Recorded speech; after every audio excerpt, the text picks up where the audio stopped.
के बीच बसे एक छोटे से गांव में इस बार की सर्दी कुछ खास थी। ठंड इतनी तेज थी कि सूरज भी नहीं निकलता था। बर्फीली हवाएं लगातार चलती रहती और कोहरा इतना घना था कि 2 कदम आगे कुछ दिखाई नहीं देता था। इसी गांव के एक छोटे से घर में 2 बहनें रहती थीं, रूही और जूही। माता पिता की मृत्यु के बाद दोनों बहनें अकेली थीं। ठंड इतनी भयानक थी कि घर में आग जलाए बिना रहना असंभव था। जूही छोटी बहन थी और ठंड के कारण वह बहुत कमजोर हो गई थी। वह पूरा दिन घर में आग के पास बैठी रहती थी। उसकी हिम्मत ही नहीं होती थी कि बाहर निकले। दीदी, मुझे बहुत ठंड लग रही है, आग बुझ रही है। जूही ने कांपते हुए कहा। जूही, तू घर में आग के पास बैठ, मैं जंगल से लकड़ी लेकर आती हूँ। रूही ने कहा। रूही हर रोज अकेली जंगल जाकर लकड़ी लाती थी। सर्दी इतनी तेज थी कि उसके हाथ पैर सुन्न हो जाते थे, लेकिन फिर भी वह हिम्मत नहीं हारती थी। दीदी, आप अकेली मत जाइए, मैं भी चलूंगी। नहीं जूही, तू बहुत कमजोर हो गई है। तू घर में आग संभाल, मैं अकेली ही ठीक हूँ। रूही प्यार से समझाती।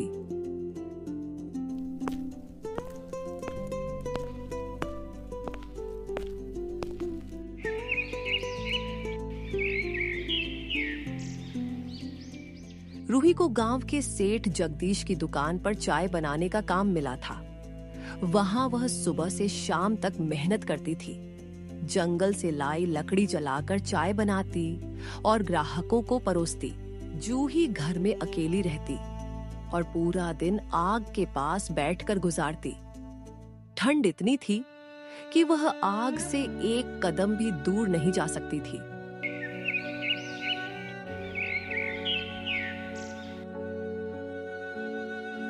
दीदी, सूरज कब निकलेगा?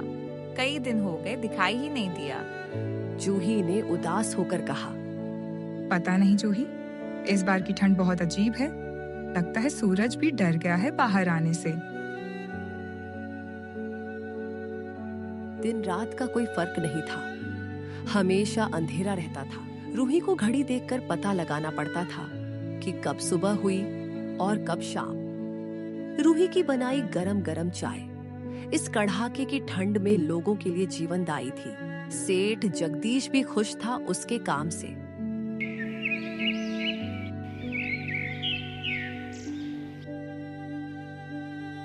रूही बेटी, तुम्हारी चाय के कारण ही मेरी दुकान चल रही है। इस ठंड में लोग बस गरम चाय ही पीना चाहते हैं। सेठ जी ने कहा। लेकिन रूही को हमेशा जूही की चिंता रहती थी। वह जानती थी कि उसकी छोटी बहन घर में अकेली बैठकर कितना परेशान होती होगी। रूही शाम को घर लौटकर पूछती। जूही, कैसी है तू? दीदी, पूरा दिन आग के पास बैठी रही, बाहर तो जाने की हिम्मत ही नहीं होती। जूही कमजोर आवाज में कहती।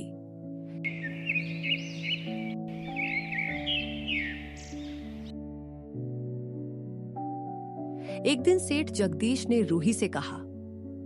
रूही बेटी, अब मुझे तुम्हारी जरूरत नहीं रही।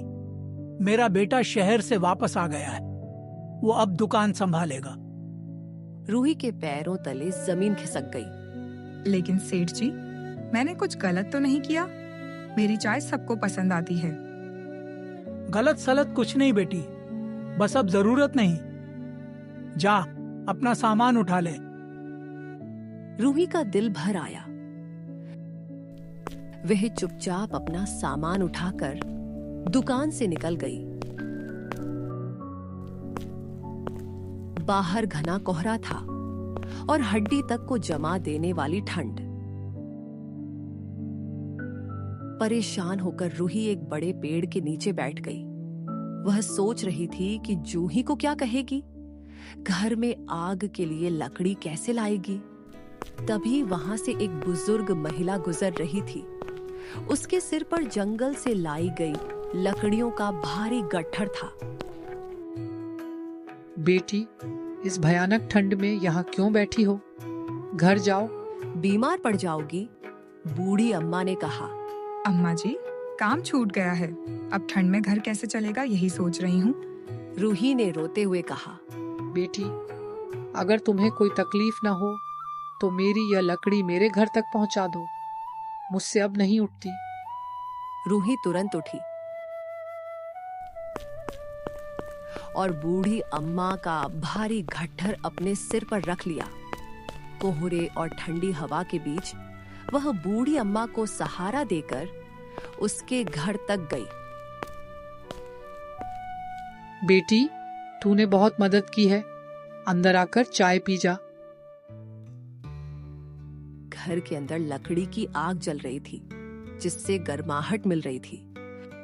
थोड़ी देर बाद जब जूही जाने लगती है तो बुढ़िया अम्मा रूही को रोकते हुए कहती है।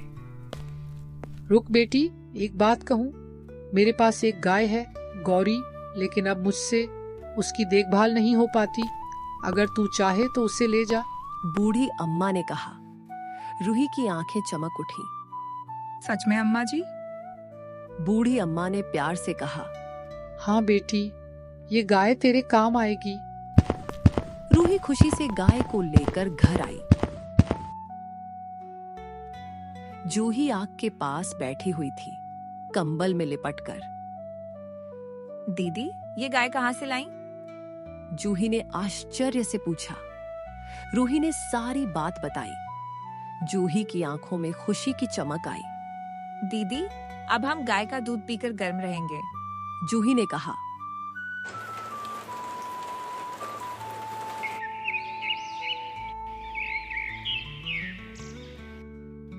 अगले दिन से रूही ने घर के सामने ही एक छोटी सी चाय की दुकान लगाई।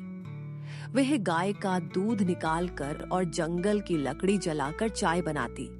जूही अब भी घर के अंदर आग के पास बैठी रहती। वह बाहर निकलने की हिम्मत नहीं कर पाती थी।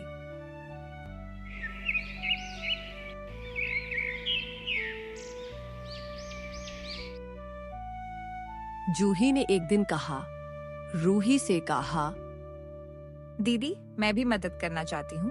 नहीं जूही, तू आराम कर, मैं सब संभाल लूंगी। तू सिर्फ आग संभाल कि कहीं बुझ ना जाए। रूही ने प्यार से कहा।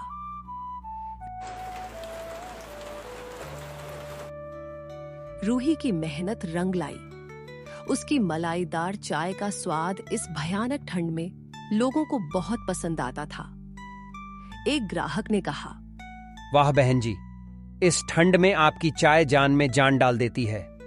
हाँ, सूरज तो दिखता ही नहीं, आपकी गरम चाय ही तो सहारा है। लेकिन यह देखकर सेठ जगदीश को जलन होने लगी। उसका धंधा मंदा पड़ गया था।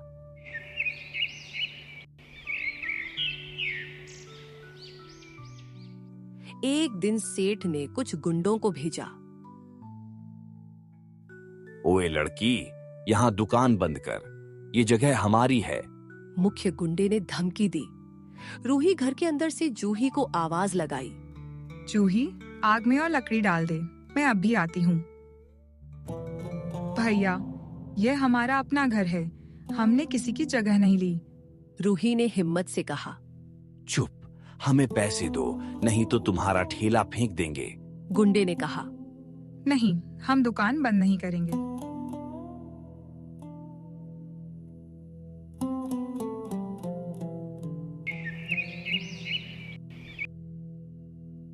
अगले दिन गुंडे फिर आए। रूही ने पहले से ही तीनों के लिए चाय तैयार रखी थी। भैया, एक कप तो पी लीजिए, इस भयानक ठंड में आपको भी गर्माहट मिलेगी। रूही ने प्यार से कहा। तेज ठंड के कारण गुंडों से रहा नहीं गया। कई दिनों से सूरज नहीं निकलने के कारण ठंड और भी बढ़ गई थी। जैसे ही उन्होंने चाय का पहला घूंट पिया, उनके जमे हुए चेहरे पर संतुष्टि झलकी। अरे यार, ये तो कमाल की चाय है। एक गुंडे ने कहा। हाँ भाई, इतनी ठंड में ये चाय तो जादू का काम कर रही है। दूसरे ने कहा। घर के अंदर से जूही आग की आवाज सुन रही थी। वह अभी भी आग के पास बैठी हुई थी। दीदी, सब ठीक तो है? जूही ने अंदर से आवाज लगाई। हाँ जूही, सब ठीक है, तू आग संभाल। रूही ने जवाब दिया। मुख्य गुंडा भी चाय पीकर खुश हो गया। अरे बहन जी, ये तो बहुत बढ़िया चाय है, तुम कैसे बनाती हो? भैया, गाय का ताजा दूध और जंगल की लकड़ी की आग, बस इतना ही राज है। रूही ने मुस्कुराते हुए बताया। गुंडे अब पूरी तरह पिघल गए थे। सुनो बहन जी, हम लोग गलत थे, हम अब से रोज यहाँ चाय पीने आएंगे। मुख्य गुंडे ने कहा। और हाँ, अगर कोई परेशान करे तो हमें बताना। दूसरे गुंडे ने कहा। रूही की आंखों में खुशी के आंसू आ गए।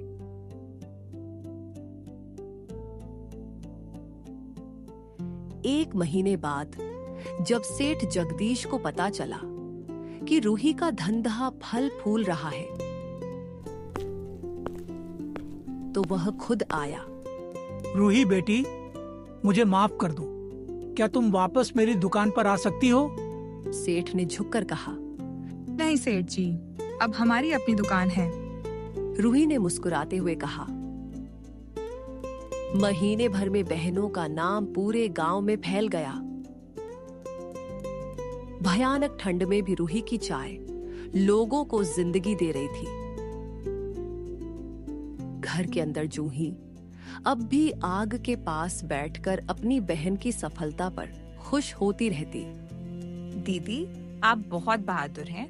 मैं तो आग के बिना एक कदम भी नहीं चल सकती।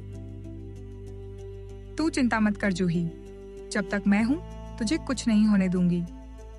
रूही ने प्यार से कहा। सूरज अभी भी नहीं निकलता था।